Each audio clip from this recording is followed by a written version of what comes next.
दोस्तों जय माता दी। हे माँ दुर्गे, मैं आपसे विनती करता हूँ कि प्रार्थना करता हूँ जो भी मेरे वीडियो को लाइक करता है तथा पूरा देखता है, आप उनके जीवन में कभी भी कोई दुख दर्द आने मत देना तथा उनके जीवन में धन धान खुशियों की बौछार कराते रहना मेरे प्यारे सभी दोस्तों। वैसे दिनांक 23 अक्टूबर को शारदीय नवरात्रि की नवमी का दिन है और इसी दिन जो आखिरी दिन होता है, तो बस नवमी पर 9 लवंग का उपाय करके माता सिद्धिदात्री को प्रसन्न करने का बहुत ही शुभ अवसर है। क्योंकि सिद्धिदात्री जिसके ऊपर प्रसन्न हो जाती है हर काम सिद्ध करके जाती है। नाम से सिद्धिदात्री हर काम को सिद्ध करके ही जाती है, आपको सिद्धि प्रदान करती है। ये जो नवरात्रि का 9वां दिन है बहुत लकी दिन है और ऐसा बहुत ही भाग्यशाली लोगों को ऐसा शुभ अवसर मिलता है। इस वजह से आप इस शुभ अवसर को पहचानिए। और आज मैं जो आपको उपाय बताने जा रहा हूँ, नवमी के दिन 9 लवंग वाला उपाय बहुत ही अचूक उपाय है। आपकी कैसी भी मनोकामना रहे, हर प्रकार की मनोकामना माता सिद्धिदात्री देकर के ही जाएगी। यदि आपका करोड़पति बनने का सपना हो, जीवन की कोई भी इच्छाएं हो, चाहे वह समस्या हो, कुछ भी हो, हर प्रकार की मनोकामनाएं आपकी पूरी करके ही जाएंगी सिद्धिदात्री माता। और आपके जीवन के कष्ट दुख दर्द को लेकर के चली जाएंगी। क्योंकि कल जो 23 अक्टूबर का जो दिन है, इस दिन के बाद फिर से साल भर के बाद ही शारदीय नवरात्रि का शुभ अवसर प्राप्त होगा। तो इस वजह से इस मौका को खोने ना दे। वैसे नवरात्र में 9 स्वरूपों का पूजन किया जाता है और जो 9वां दिन होता है, नवमी का दिन माता सिद्धिदात्री का दिन होता है। और इस दिन खूब भली भांति माता का पूजा करना चाहिए। और कोई भी उपाय अगर इस दिन करते हैं तो आपके जीवन में जो कुछ भी मनोकामनाएं होती है, ऐसी है माता वह दे करके ही जाती है। हर मनोकामनाएं आपकी पूरी करके जाती है। यदि आप घी का दीपक जला करके कुछ भी आप बातें बोलते हैं तो आपकी हर मनोकामनाएं माता सिद्धिदात्री दे करके जाती है। शास्त्रों में इन 9वें दिन का विशेष तरीके से महत्व दिया गया है और शास्त्रों में ही कुछ ऐसे 9 लवंग के उपाय बताए गए हैं। बस इसको एक ही दिन करना है, रोज रोज नहीं करना। और नवरात्रि के आखिरी दिन में अगर बस इसको एक ही दिन कर देते हैं तो आपका सारा का सारा जो है मनोरथ पूरी हो जाती है। 9वां दिन का इसलिए बहुत ही खास महत्व होता है। नवरात्रि के आखिरी दिन माता सिद्धिदात्री का दिन जो अपने सभी भक्तों के जीवन में सिद्धि दे करके जाती है। और नवरात्रि के 9वें दिन में कन्या पूजन का विशेष महत्व किया जाता है। कन्या पूजन बहुत ही सर्वश्रेष्ठ पूजन है जो हमारा 23 अक्टूबर को नवमी के दिन किया जाएगा। कुछ लोग तो अष्टमी के दिन करते हैं, कुछ लोग हमारा नवमी के दिन करते हैं। तो नवमी के दिन अधिकांश लोग करते हैं। तो 23 अक्टूबर दिन सोमवार को हमारा कन्या पूजन का विधि विधान बना है। तो सभी भक्त और जो भी व्रत करते हैं, 9 दिन का उपवास करते हैं, कन्या पूजन करना बहुत ही श्रेष्ठ है। वैसे एक साल में जो 4 नवरात्रि पड़ती है, एक चैत्र की नवरात्रि, एक शारदीय नवरात्रि और 2 गुप्त नवरात्रि पड़ती है, जिसमें सबसे ज्यादा खास महत्व होता है शारदीय नवरात्रि का। धर्मशास्त्र में भी ऐसा कहा गया कि जो भी शारदीय नवरात्रि के 9वें दिन अगर ये बस 9 लवंग वाला उपाय कर लेता है तो उसके जीवन बहुत ही फलदायी हो जाता है। और बहुत ही फलदायी शारदीय नवरात्रि बताई जाती है। इस नवरात्र में कोई भी साधना आप करते हैं तो कभी खाली नहीं जाता, उसका लाभ आपको जरूर ही मिलता, अवश्य मिलता है। इस वजह से आप नवमी के दिन अगर इस लवंग वाला उपाय तथा माता सिद्धिदात्री का पूजा विधि विधान से कर लेते हैं तो आपको इसका परिणाम तुरंत ही मिलता है। जैसे ही नवरात्रि समाप्त होगा, उसके नवरात्रि के बाद हो सके तो आपको 1 सप्ताह के अंदर ही माता सिद्धिदात्री की जो दया दृष्टि रहेगी आपके जीवन पर दिखाई दे ही जाएगी।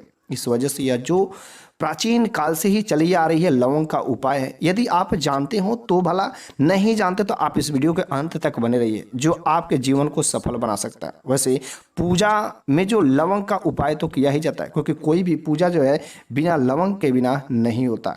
और ये लवंग जो है माता दुर्गा को अति प्रिय होता है। लवंग का उपाय करने से आपके जीवन के अनेक प्रकार के समस्याओं के छुट्टी मिल जाती है। और यदि आप लवंग का उपाय करके माता सिद्धिदात्री को प्रसन्न करने की कोशिश करते हैं तो इस सब पूजा जो लाख गुना लाभदायक माना जाता है। आपके जीवन में बीमारी चल रही है जो लंबे दिनों से ठीक नहीं चल रही, बहुत विघ्न परेशानी चल रही है, धनहानि हो रही हो, व्यापार में घाटा ही घाटा चल रहा है, आपके घर परिवार में कलेश होते रहते, कोई भी कार्य करते हैं तो सफल नहीं होता है, आपका भाग्य साथ देना ही छोड़ दिया है, तो बस 23 अक्टूबर के दिन सोमवार नवमी के दिन आप 9 लवंग वाला महा उपाय कर लीजिएगा। पुराणों के अनुसार मैं इन 9 लवंग वाला उपाय जो मैं बता रहा हूँ, यदि सही तरीके से कर लेते तो मात्र 1 दिन का इस उपाय करने से नवमी के दिन आपकी कैसी भी मनोकामनाएं हैं, सारी की सारी मनोकामनाएं अवश्य ही पूरी हो जाती। चाहे नौकरी संबंधी हो, चाहे आपका व्यापार संबंधी हो, धन संबंधी हो, किसी भी प्रकार की कोई समस्या हो, माता रानी खुद आकर के आपके सारे के सारे कष्टों को हर लेती हैं और आपके जीवन को सफल बना देती। ये जो लवंग होता है ना, इसे मसाले में प्रयोग किया जाता है। खाने में स्वाद बढ़ाने के लिए। अगर आपको खांसी आती रहती, कुछ बुखार रहते, सर्दी रहती, तो हमारे घर की माताएं दादी अवश्य कहती हैं कि लो ये 2 लवंग ले लो, मुंह में डाल करके रख लो, जरूर ही कुछ ना कुछ राहत मिलता है। आयुर्वेदा में इसके बहुत ही खतरनाक जबरदस्त फायदे होते हैं और जितनी सारी दवाइयां जो बनाई जाती है उसमें लवंग का तेल इस्तेमाल किया जाता है और लवंग के तेल के बिना कोई दवा बनना बड़ा मुश्किल होता है। इस वजह से लवंग का तेल का बहुत ही विशेष महत्व होता है और लवंग का भी विशेष महत्व है। इसके आगे तो विज्ञान भी बेचारा बड़ी ही परेशान रहता है, आखिर लवंग में इतना चमत्कारी शक्तियां कैसे पाई जाती है। लेकिन इस लवंग का यदि तंत्र शास्त्र के अनुसार यदि आप कुछ खास तरीके से उपाय कर लेते हो, भी नवरात्रि के नवमी के दिन, जो इस बार 23 अक्टूबर दिन सोमवार का, सोमवार का दिन माता लक्ष्मी माता दुर्गा का ही दिन है, तो बड़े ही भाग्यशाली हम लोग हैं कि सोमवार के दिन ही हमारा नवमी पड़ा है। इस नवमी के दिन जो है इस लवंग का 9 लवंग वाला अचूक उपाय करके ही छोड़िएगा।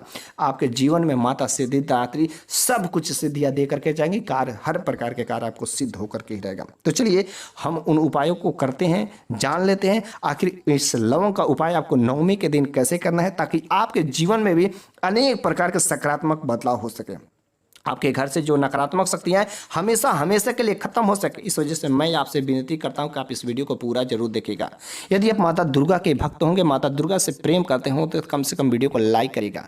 आपको यदि ऐसा ज्ञान में रुचि रखते हो तो कमेंट बॉक्स में जय माता दी जरूर लिखिएगा। वैसे मैं हमेशा माता दुर्गा से प्रार्थना करता हूँ कि हे माँ दुर्गे, जो भी मेरे दर्शक हैं, जो भी लोग मेरे से जुड़े हुए हैं, इस परिवार में जुड़े हुए हैं, उनके जीवन में कभी भी धन धान की कभी कमी मत होने देना। मेरे को आप धन दे रहे, उनके साथ में आप सबका कल्याण करिए। जो भी लोग मुझसे जुड़े हुए मेरे वीडियो को देखते हैं, मेरी बातों को सुनते हैं, उनके जीवन में कभी किसी प्रकार की कोई कमी मत आने देना।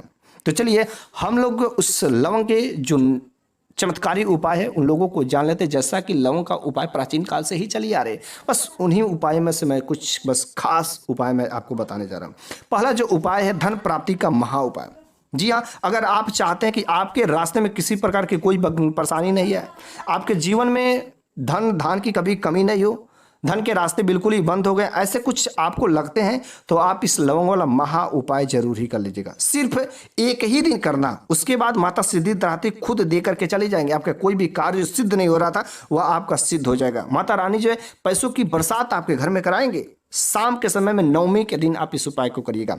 सूर्यास्त के बाद क्या करना, नहाना धोना है, ठीक है, और माता दुर्गा के मूर्ति के सामने आपको बैठ जाना। यदि आपके पूजा घर में होगा तो वहीं पर बैठ जाइए, मंदिर हो तो वहीं पर बैठ जाइए, यदि आपने माता दुर्गा की चौकी लगाई हो तो आप वहां पर बैठ जाइए, ठीक है। वहां पर बैठने के बाद आपको एक घी का दीपक जलाना है, ठीक है। घी का दीपक जला करके आपको एक लाल कपड़ा रखना है, ठीक है। लाल कपड़ा बिछाकर उसके ऊपर आपको एक मुट्ठी चावल, उसमें 9 लवंग, 51 काली मिर्च, ठीक है, 51 काली मिर्च, इन चीजों को रख करके एक लाल मोली धागा से बांध करके पोटली बना लें, ठीक है।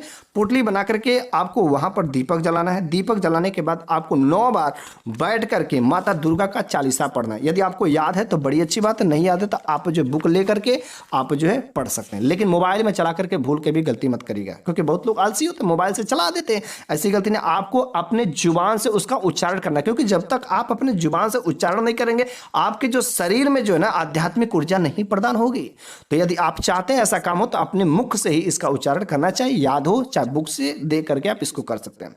उसके बाद आपको इस जो पोटली आपने बनाया, उस पोटली में जो माता दुर्गा की दैवी शक्तियां जो है समाहित हो जाती हैं, उस पोटली को उठाकर अपने घर के ले जाकर के तिजोरी में रख देना है। यदि आप दुकान में रखना चाहते हैं दुकान पर रख सकते हैं, घर में जहां पर गल्ला भंडार जहां पर पैसा रखते हैं उस जगह पर ले जाकर के रख दिए।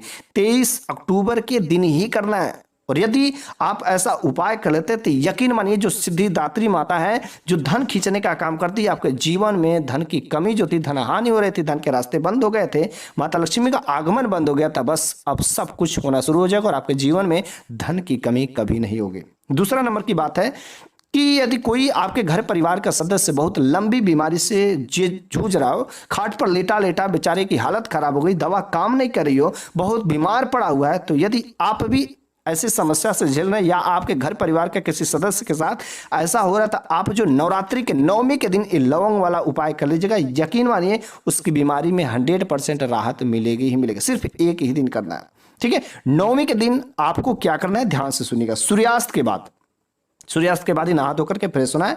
9 लवंग लेना है, ठीक है, 9 लवंग और एक घी का दीपक, और जो भी बीमार व्यक्ति रहेगा उसको भी साथ में लेकर के आपको पूजा घर में बैठना है, ठीक है। आपको घर में, ठीक है, वहां पर एक घी का दीपक जलाना है, ठीक है, दीपक जलाना। उसके बाद से हाथ में जो है तो 9 लवंग को लेना है, उसके भी हाथ में 9 लवंग दे दीजिए। ठीक है, और दोनों अलगों को हाथों में दे करके आपको वहां पर माता दुर्गा के चालीसा का पाठ 9 बार करना है। ठीक है, एक एक लवंग को एक एक बार। ठीक है, 9 बार हनुमान चालीसा दुर्गा चालीसा का पाठ करने के बाद उस 9 लवंग को जो उसके हाथ में है तो उसके शरीर पर, सर पर से बाएं से दाएं तरफ घुमा देना है 7 बार। 7 बार घुमाने के बाद उसके हाथ का लवंग, ठीक है, आपको क्या करना है कि उस जलते हुए दीपक में डाल देना। आप अपना वाला भी लवंग जो अपने ऊपर से घुमा करके डाल देना है, क्योंकि हो सकता है आपके ऊपर भी कुछ वैसे दोष बाधाएं हो जो उसके ऊपर से उसमें आपके साथ में चली आई हो। तो इस वजह से दोनों लोग यदि आप इस उपाय को कर देते तो यकीन मानिए उसके साथ में जो समस्याएं चल रही थी, जो किसी नकारात्मक शक्तियों की वजह से, तो उसके सारे के सारे दोष खत्म हो जाएंगे और जल के राख हो जाएंगे और माता सिद्धिदात्री उनके सारे के सारे दुख दर्द को लेकर के चली जाएंगी, खत्म कर देंगी और उनके जीवन में जो सुख दुख आना शुरू हो जाएगा। बीमार व्यक्ति जो स्वस्थ हो जाएगा, दवा काम नहीं करे थी दवा काम करेगा। अब आपको लाखों करोड़ रुपया खर्च करने की जरूरत नहीं है, क्योंकि माता दुर्गा का साक्षात आशीर्वाद, साक्षात हाथ उनके सर पर लग गया है, तो वहां पर बीमारियां कैसे आ सकती हैं। तीसरा नंबर का जो उपाय है, इस लवंग का महा उपाय है। यदि आपका भाग्य साथ नहीं दे रहा है, आपका दुर्भाग्य आ गया, दुर्भाग्य से मुक्ति नहीं मिल पा रही है, काम कोई करते हो तो काम में बाधा है, बहुत सारे ऐसे प्रकार के परेशानियां आ गई, कोई भी कार्य करना चाहते हो उस कार्य में सफलता ही नहीं मिलती, तो लेकिन आपको घबराने की टेंशन नहीं है, बिल्कुल ही चिंता मत होइए। आपको इस लवंग वाला आसान सा उपाय कर लीजिएगा। लेकिन रह गई बात कैसे करना है, 23 अक्टूबर नवरात्रि के 9वें के दिन ही करना है। सूर्यास्त के बाद आपको माता रानी के सामने बैठ जाना है। ठीक है, आपको मंदिर में बैठना है, नहीं तो आपने चौकी लगाया हो तो चौकी के सामने बैठ जाइए। ठीक है, माता दुर्गा का चौकी लगाया हो तो आप वहां पर बैठ जाइए, लेकिन आपको अपने घर के पूजा मंदिर में नहीं बैठना। ठीक है, आपको मंदिर में चले जाइए, अच्छा रहेगा, नहीं तो आपने चौकी अगर लगाया है तो वहां पर बैठिए। 9 लवंग लेना है और एक घी का दीपक जलाना है। ठीक है, ध्यान से समझ जाइए, 9 लवंग लेना है, घी का दीपक जलाना है और आपको मंदिर में चले जाना है। मूर्ति के सामने बैठ करके 9 लवंग को अपने हाथ में रखना है। ठीक है, अपने हाथ में रख करके घी का दीपक जला देना है और वहां पर आपको 9 बार दुर्गा चालीसा का पाठ करना है। दुर्गा चालीसा का पाठ करने के बाद आपको वहां से निकलना है, मंदिर से बाहर चले जाना है और अपने सर पर 7 बार घुमा करके, ठीक है, अपने सर पर 7 बार घुमा करके वहां पर आपको जला देना है। कपूर के साथ में जला दें या दीपक जला के जला दें, कैसे भी आपको उस लवंग को वहां पर जला देना है। ठीक है, यदि इस उपाय को कर देते हैं तो आपका दुर्भाग्य आपका साथ जो है वह छोड़ करके भाग जाएगा। आपके साथ में भाग्य अर्थात माता रानी की कृपा लगेगी और आपका भाग्य आपके साथ में आ जाएगा, तब कोई भी काम करेंगे तो उसमें बाधा नहीं आएगा। चौथा जो आखिरी उपाय है, यदि आप घर की बरकत चाहते हैं तो घर की बरकत के लिए इस नवरात्रि के 9वें के दिन बहुत ही सिंपल सा सरल उपाय है। आप हर घर के कोने में, जितना आपके घर हो, जितना कोशिश करिए आप घी का दीपक जलाइए। ठीक है, अधिक से अधिक हर घर में एक घी का दीपक जला करके, घी का दीपक जलाने के बाद उस दीपक में आपको एक एक लवंग डाल देना है। ठीक है, एक एक लवंग डालता है और उसमें आपको माता दुर्गा का नाम लेते रहना, या कुछ ना बोले तो जय माता दी, जय माता दी, जय माता दी आप बोलते रहे और इस काम को बोलते हुए आपको उस दीपक में लवंग डालते हुए छोड़ देना है। जैसे जैसे उस दीपक में लवंग जलता जाएगा, आपके घर की जो नकारात्मक शक्तियां रहती हैं प्रत्येक घर की अवशोषित करना शुरू कर देती हैं और आपका घर में बरकत होने से कोई नहीं रोक सकता। आपका घर में बरकत होती है, उन्नति होती है। तो मेरे प्यारे सभी भाइयों और भक्तों, आपको मेरे द्वारा दिया गया ज्ञान कैसा लगा हो, यदि आपको अच्छा लगा हो, इस प्रकार के ज्ञान में यदि आप रुचि रखते हो तो प्लीज़ कमेंट बॉक्स में आप अपनी राय दीजिए। अच्छा लगा हो तो जय माता दी, जय माँ दुर्गे जरूर लिखिए।